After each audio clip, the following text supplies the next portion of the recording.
Nous sommes le 11 mars 2024. Je vous réserve d'excellentes nouvelles pour la fin de la vidéo. Avant, voyons ensemble les dernières informations majeures de notre monde. Vous voyez bien que les médias tournent en boucle sur le réchauffement climatique, mais oublient de nous dire que nous avons eu de grands froids. Pour la première fois depuis 25 ans, une couche de glace s'est posée sur la mer dans le golfe de Trieste. Le nord de l'Allemagne a aussi été paralysé par le froid. Aux États-Unis, à Chicago en janvier, toutes les stations de recharge Tesla ont été gelées. Elles se sont transformées en un immense cimetière de voitures électriques. Pour être plus exact, le climat, c'est en tout cas mon avis, rentre dans un modèle lié à des extrêmes, chaud, froid, eau, feu, etc. Il faut savoir que le même jour, donc le 5 février, nous avons eu de manière simultanée des déluges d'eau en Californie et d'immenses incendies au Chili. C'est ainsi que les voitures électriques subissent beaucoup de déconvenues. Les pannes par grand froid, mais aussi un coût de réparation plus élevé que prévu. Le vent tourne, d'ailleurs je vous l'avais annoncé sur des précédentes vidéos. Le loueur de voitures Hertz, que vous connaissez bien, se débarrasse de 20 000 voitures électriques pour les remplacer par des véhicules à combustion. En Allemagne, Audi avait fait en 2021 une déclaration fracassante, celle de ne plus développer de nouvelles générations de voitures thermiques. Aujourd'hui, en 2024, le même Audi vient de décider de concevoir une nouvelle famille de modèles thermiques. De la même manière, Mercedes change sa stratégie.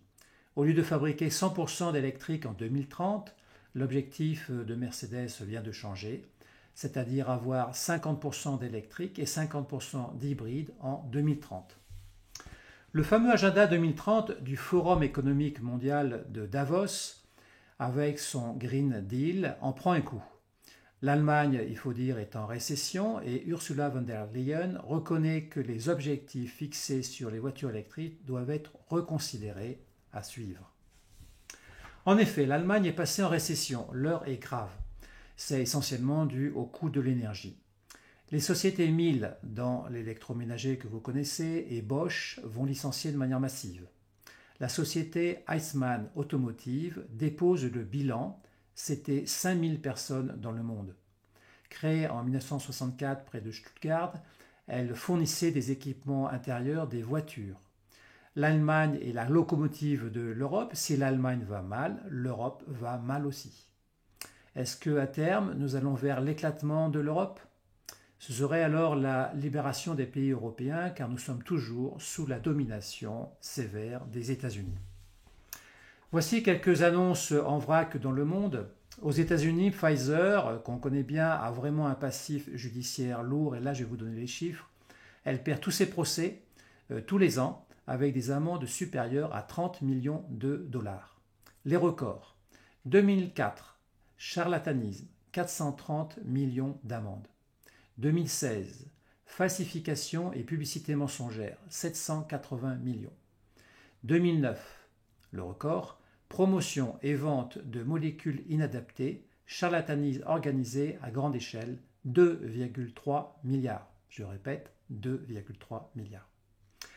Le 19 février, l'Égypte abandonne officiellement le dollar américain au profit du commerce avec les BRICS. Vous voyez que là aussi le vent tourne. Et en février 2024, en Arabie Saoudite, les femmes saoudiennes deviennent libres de porter les vêtements qu'elles souhaitent. C'est une véritable révolution tout à fait inattendue pour les femmes. Dans le domaine des finances, Lord Jacob Rothschild est décédé le 26 février à 87 ans. Ce n'est pas si vieux pour une famille qui aurait les secrets du rajeunissement, c'est ce qu'on dit. La famille Rothschild est juive et d'origine allemande. Elle avait 5 branches, Francfort, Vienne, Naples, Londres et Paris. Aujourd'hui, seul restent Londres et Paris. Les Rothschild ont créé leur première banque en 1760 et à ce jour, le patrimoine de la famille Rothschild est de 500 milliards de dollars, tous membres confondus. Jacob Rothschild devient le 4e baron en 1990.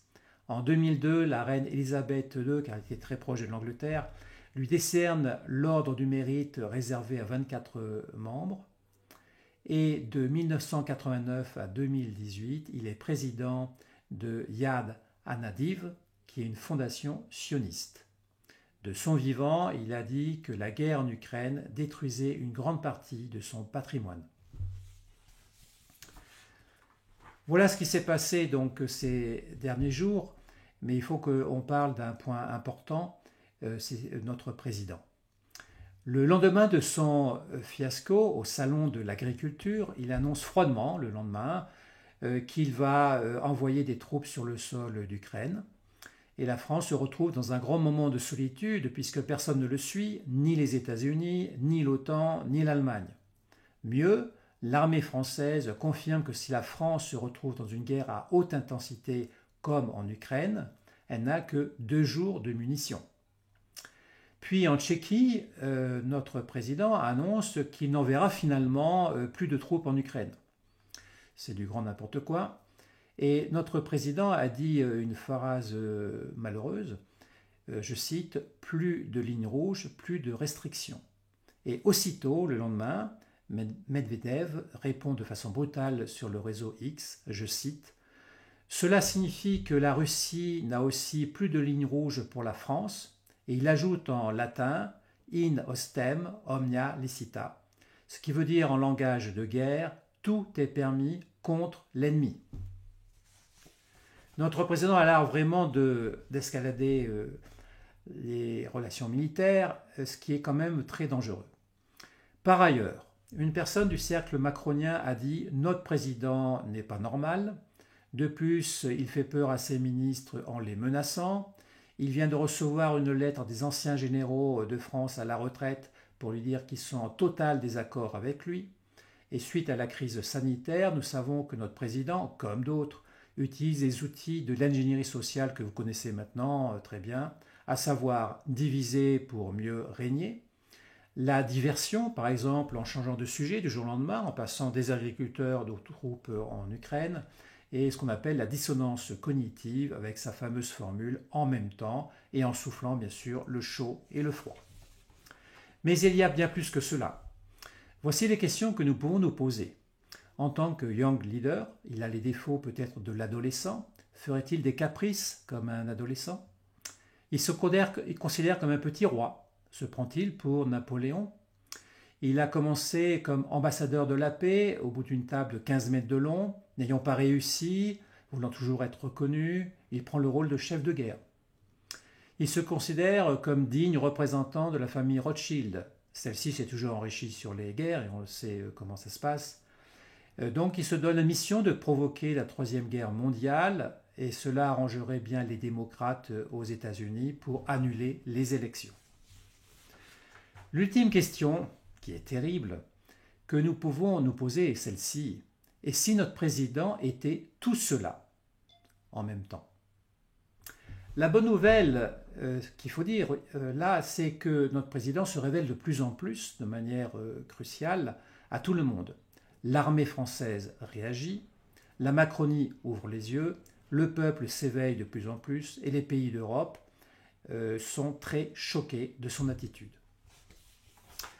Que se passe-t-il en Russie? Vous savez que les présidentielles auront lieu le 15 mars, donc dans quelques jours. En décembre 2023, un sondage a été fait dans 53 régions en Russie et le résultat est que 80% des Russes font confiance à Poutine. À titre de comparaison, le sondage fait en France le 20 février donne la cote de confiance à Macron à seulement 32%. La différence est importante. Pour les élections russes, le seul candidat potentiel face à Poutine est Boris Nadezhdin. C'est un libéral de 60 ans qui représente le parti Initiative civique anti-guerre. Il a reçu jusqu'à maintenant 200 000 signatures, donc il a passé le seuil. Et maintenant, ces signatures doivent être validées par l'administration. Je vous rappelle qu'en 2018, Poutine a été élu avec 74% des voix. En fait, sa vraie opposition a toujours été l'ancien parti communiste. Et cette année, les sondages lui donnent 84% des voix, ce qui est encore supérieur. Suite à l'intervention de Poutine par Tucker Carlson, la Russie propose un exercice symétrique assez intéressant. Dimitri Kiselev, directeur général du groupe de médias Zegodia, a proposé de faire l'interview de Joe Biden. Et oui, cette interview serait diffusée sur la chaîne de TV la plus populaire de Russie, Russia One. Biden n'a jamais répondu. Quelles sont les nouvelles côté États-Unis? Vous savez qu'il y a un procès aujourd'hui avec le fils de Biden, Hunter Biden. Et à la dernière audition, il a avoué quelque chose qui est assez incroyable. Je cite, « Joe Biden, mon père, était mon big boss. C'est ainsi que nous avons obtenu un pot de vin de 5 millions de dollars auprès de la Chine. » Cette accusation pourrait relever de haute trahison pour Joe Biden. À suivre. Les 9 membres de la Cour suprême aux États-Unis ont statué le 4 mars à l'unanimité, c'est assez incroyable, hein, donc les 9 ensemble, que Donald Trump pourrait rester sur le bulletin de vote du Colorado, offrant ainsi à l'ancien président une victoire juridique historique. C'est un coup fatal pour le groupe d'États qui tentait d'exclure Trump des élections. Donald Trump ressort grand vainqueur du Super Tuesday, vous l'avez appris. Il a raflé la quasi-totalité des États en jeu dans le camp républicain, dont la Californie, le Texas, la Caroline du Nord. Donc le duel Trump-Biden va être confirmé donc, pour novembre. 5 grands sondages aux États-Unis ont lieu et ont sorti des chiffres. Ils donnent tous Trump gagnant par rapport à Biden, avec une avance entre 2 et 5% des voix. Le rêve de paix que nous avons tous, vous et moi, pourrait se réaliser pour cette année. Du moins, le contexte, les circonstances sont favorables, et cela est une excellente nouvelle. Pour la Russie, Poutine va être réélu. Pour les États-Unis, Trump a gagné les primaires et va se retrouver en duel avec Biden, mais les sondages lui donnent un avantage. Trump a toujours dit qu'il connaissait bien Poutine et Zelensky et qu'il était en mesure de mettre en place un accord de paix en 3 jours pour mettre fin à la guerre en Ukraine. La paix est toujours à l'ordre du jour. Il faut savoir que le 8 mars, il y a quelques jours, la Turquie a proposé un sommet de la paix entre la Russie et l'Ukraine. Que la paix soit. Pour propager ces bonnes nouvelles, je vous invite comme d'habitude à partager encore et encore pour que ça circule de mieux en mieux et que le peuple puisse se réveiller. L'armée aujourd'hui française est totalement réveillée, donc maintenant au peuple de se réveiller. Pour être informé de mes prochaines vidéos, bien sûr, et puis le temps va s'accélérer, vous allez voir ce qui va se passer. N'oubliez pas de vous abonner sur ma chaîne YouTube en simplement cliquant et vous serez informé de cette manière-là. Je vous remercie de votre attention, que la paix soit avec nous et je vous dis à bientôt.